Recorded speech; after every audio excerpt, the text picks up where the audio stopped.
ॐ भूर्भुवः स्वः तत्सवितुर्वरेण्यं भर्गो देवस्य धीमहि धियो यो नः प्रचोदयात्. Namaskar, my dear friends. This is video number 6 on Vedas and Upanishads.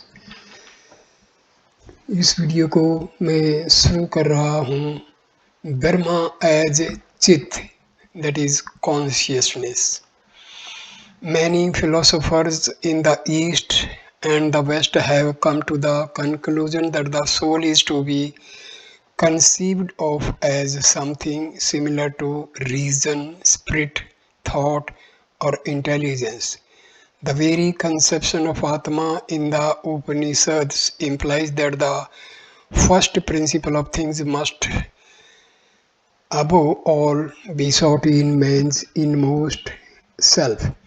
The core of Yajnavalkya's teachings in the Brihadaranyaka Upanishad is that Brahma or Atma is the knowing subject within us. In the fourth section of chapter 3 of this Upanishad, Usasta challenges Yajnavalkya to explain Brahma, that is immediate and direct, the self that is within all. Yajnavalkya replies with a reference to Atma, which animates the activities of the prana or vital breath. Pressed further by his opponent, he answers, "You cannot see that which is the seer of seeing. You cannot hear that which is the hearer of hearing. You cannot think of that which is the thinker of thought. You cannot know that which is the knower of knowledge.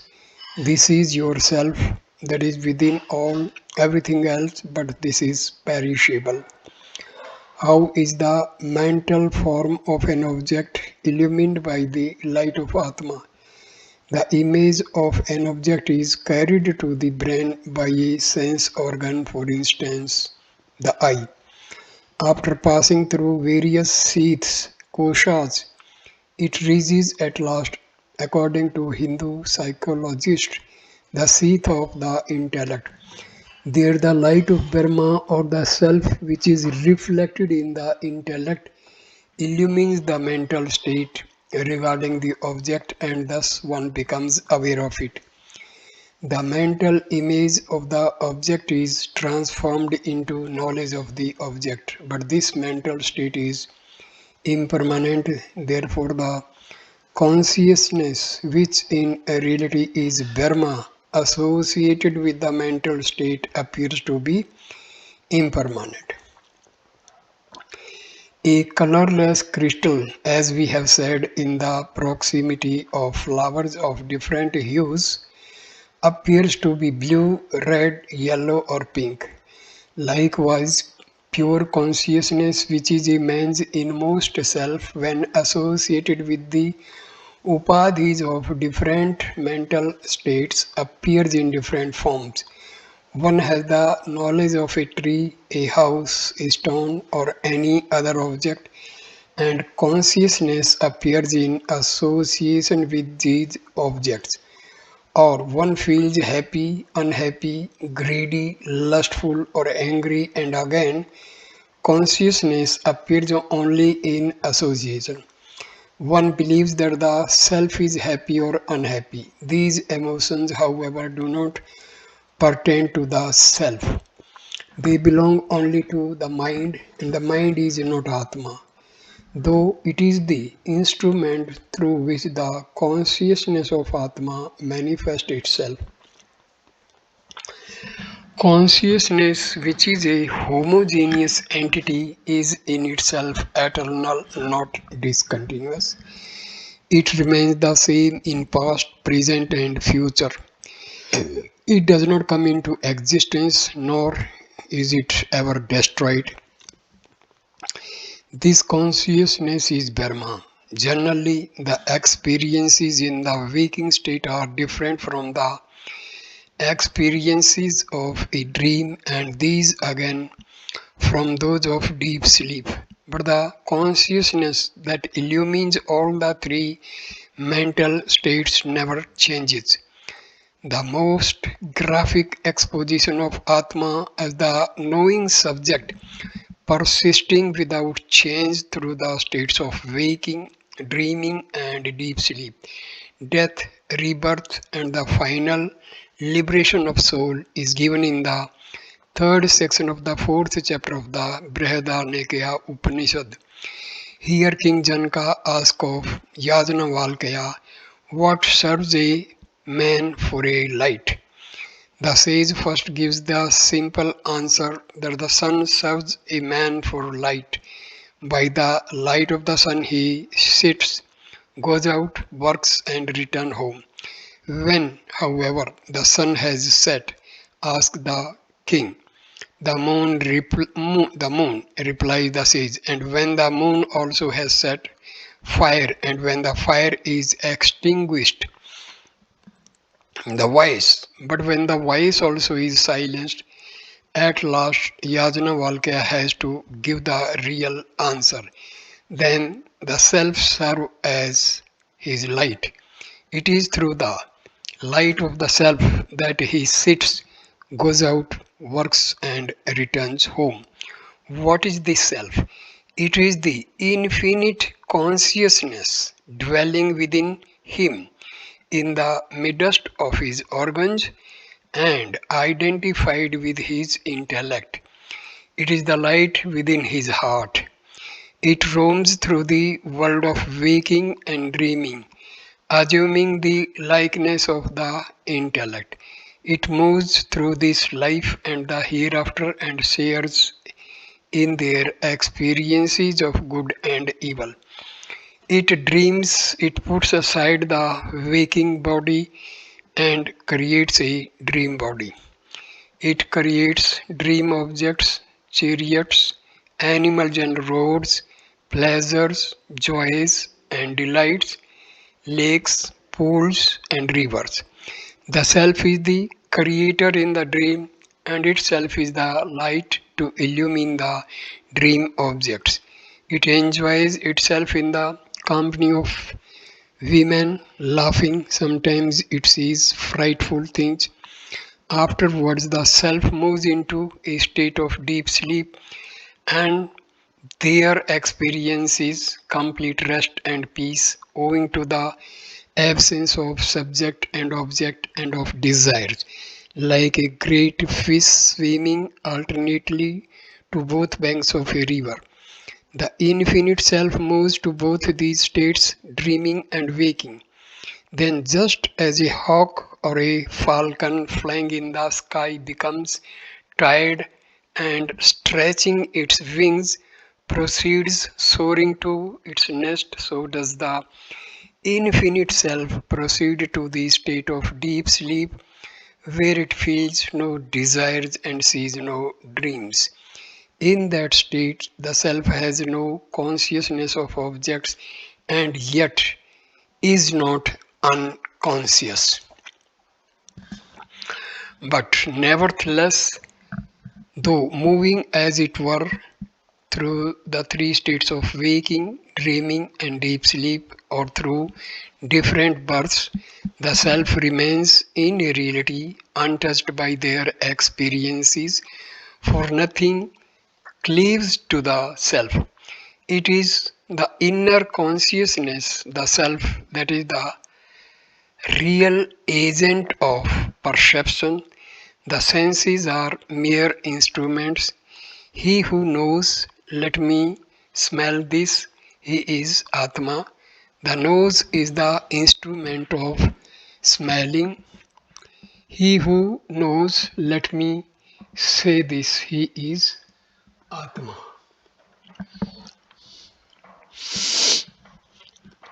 The tongue is the instrument of saying.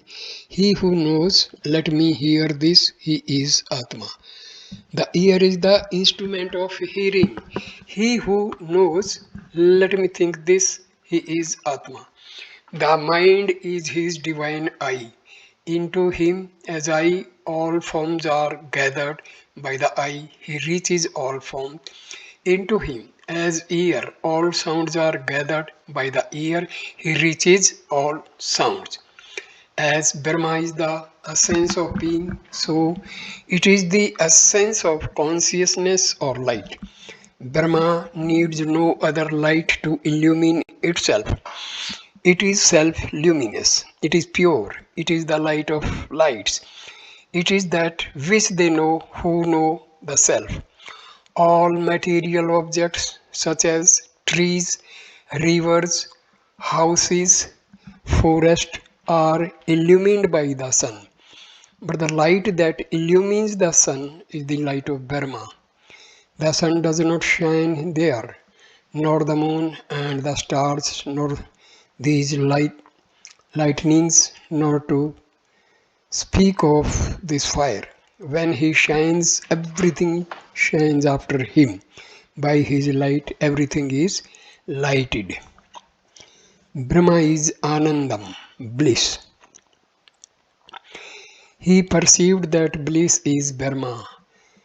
The Brihadaranyaka Upanishad describes Brahma as consciousness and bliss. Bliss is not an attribute of Brahma, it is Brahma itself. Brahma as bliss means that bliss is its very being, as is consciousness.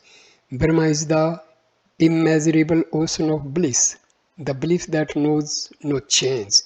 It is important to remember that no real bliss is possible without knowledge or consciousness. Na to jnanad bhinnam sukhamasti. Needless to say, the bliss that is the very substance of Brahma is not to be confused with the happiness that a man experiences when in contact with an agreeable sense object. Worldly bliss is but an infinitesimal part of the bliss of Brahma. The bliss of Brahma coming through an earthly medium. The bliss of Brahma pervades all objects. Without it, a man could not live. He who is self-created is bliss. A man experiences happiness by tasting that bliss. Who could breathe, who could live if that bliss did not exist in the heart, in his heart? For a more vivid description, it is not for the sake of the husband, my dear, that the husband is loved, but for the sake of the self that he is loved. It is not for the sake of the wife, my dear, that the wife is loved, but for the sake of the self that she is loved. It is not for the sake of the sons, my dear, that the sons are loved, but for the sake of the self that they are loved. It is not for the sake of wealth, my dear, that wealth is loved, but for the sake of the self that it is loved. The same formula is repeated in reference to the Brahmin and Kshatriya caste, the worlds, the gods, created beings, and all things.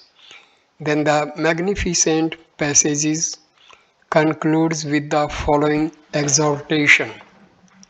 The self, my dear Maitreyi, should be realized, should be heard about, reflected on, and meditated upon by the realization of the self.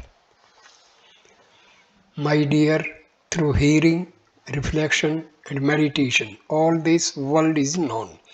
Brahma is bliss because in it there is an utter absence of sorrow, and also because it is infinity. Anything that is not Brahma is full of suffering.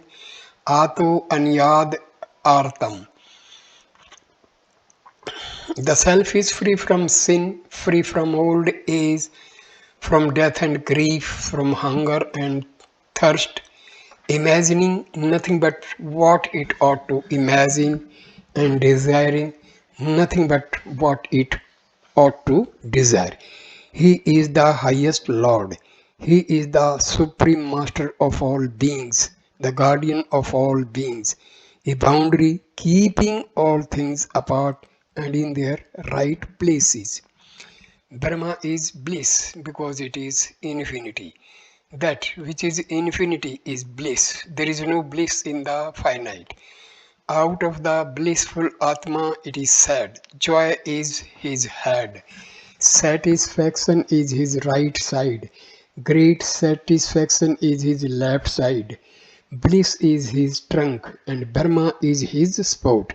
He who knows the bliss of Brahma, from which all speech together with the mind turns away, unable to reach it, fears nothing. An experience known to all, which gives an idea of the bliss of Brahma, is the state of deep sleep. At that time, the self remains bereft of desire, fear, and evil. It remains completely unrelated to the world. Its bliss is due to the absence of all consciousness of duality. As a man fully embraced by his loving wife does not know anything at all, either external or internal, so does this infinite being, the Self, fully embraced by the Supreme Self, not know anything at all, either external or internal. In this state, if there is no father, a mother, no mother, the worlds are no worlds, the gods no gods, the Vedas no Vedas. In this state, a thief is no thief, the killer of a noble Brahmin no killer, a Chandala no Chandala, a Paulkasha no Paulkasha, a monk no monk, a hermit no hermit. When in this form he is untouched by good work and untouched by evil work, for he then overcome all the sorrows of his heart intellect. There is a difference, however, between deep sleep and the experience of Brahma. The infinite bliss of Brahma simply cannot be conceived of by the finite mind. Now, this is an examination of what is meant by bliss, Anandam. Let there be a noble young man who is well read in the Vedas, very swift, firm, and strong, and let the whole world be full of wealth for him. That is one measure of human bliss.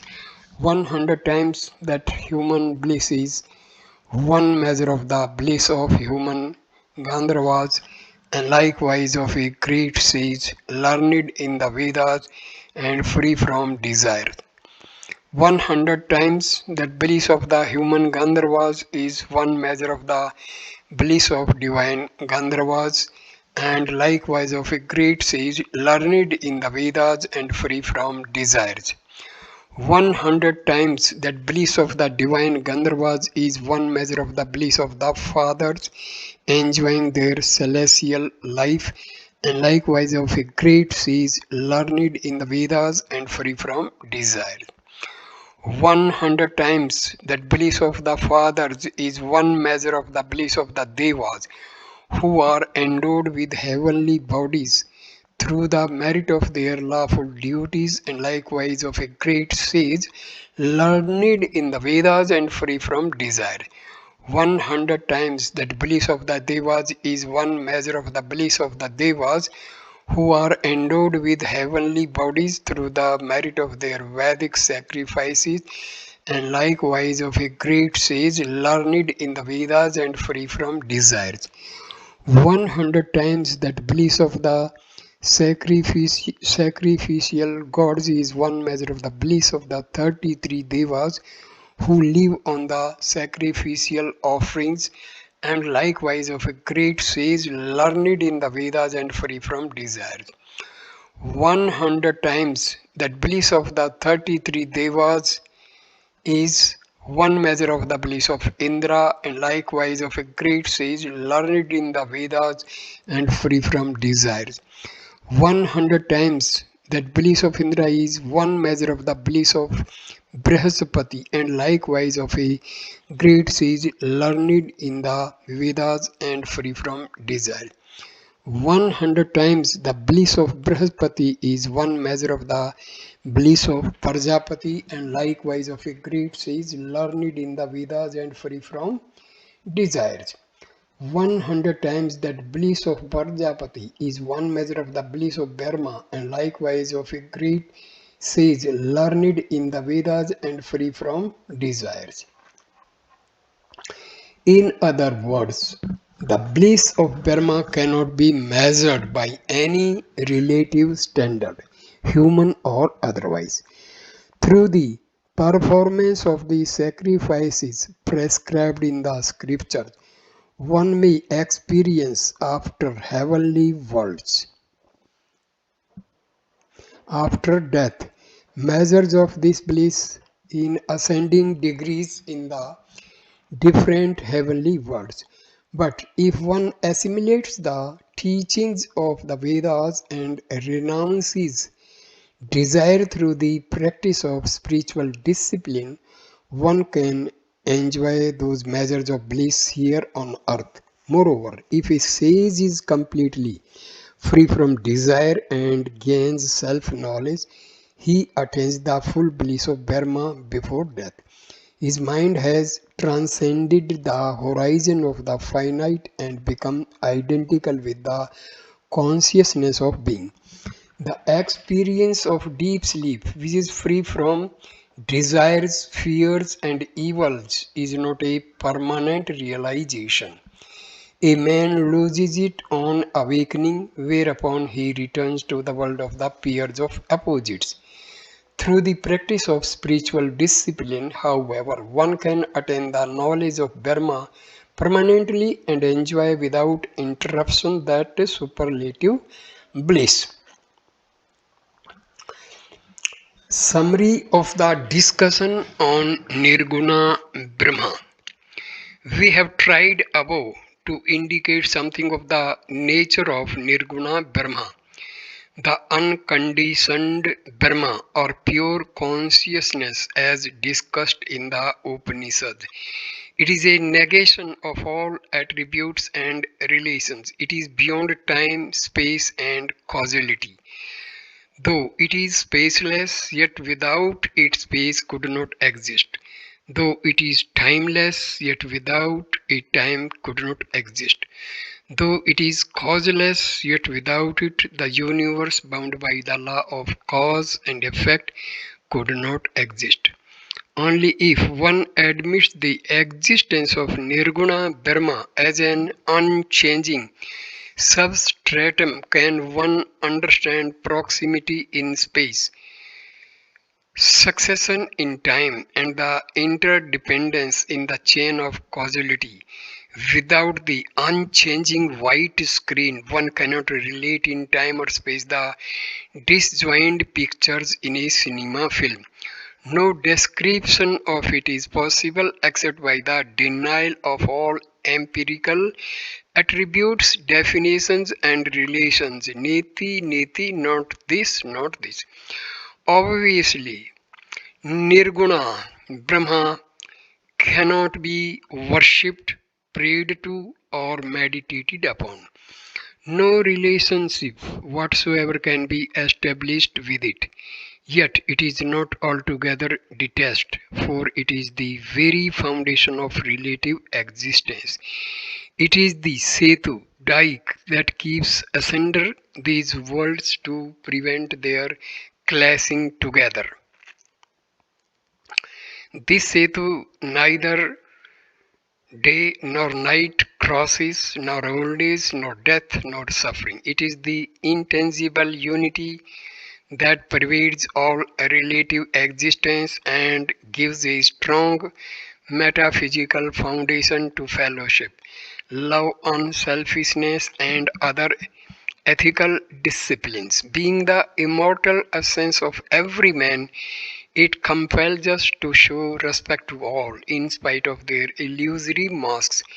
Though it cannot be an object of formal devotion, yet it gives reality to the gods being their inner substance and thus binds together all worshippers in the common quest of truth. Nirguna Brahma is the basis of Saguna Brahma or the personal God, who is immanent in the universe and conditioned by Maya. Without compulsion from outside, Brahma imposes upon itself as it were a limit, and this thus becomes manifest as God, soul, and world. Creation, preservation, and destruction are the activities of Saguna Brahma, mere waves on the surface of the ocean which can never touch the serene depths of the attributeless reality. It is Saguna Brahma by whom all things have been created, and by whom, after being created, they are sustained, and into whom, in the end, they are absorbed. So I end this video here. Next video number 7 will start with the topic Saguna Brahma. So thank you for watching this video. Please like, comment and share the video and subscribe the channel. Thanks a lot. Namaskar my dear friends.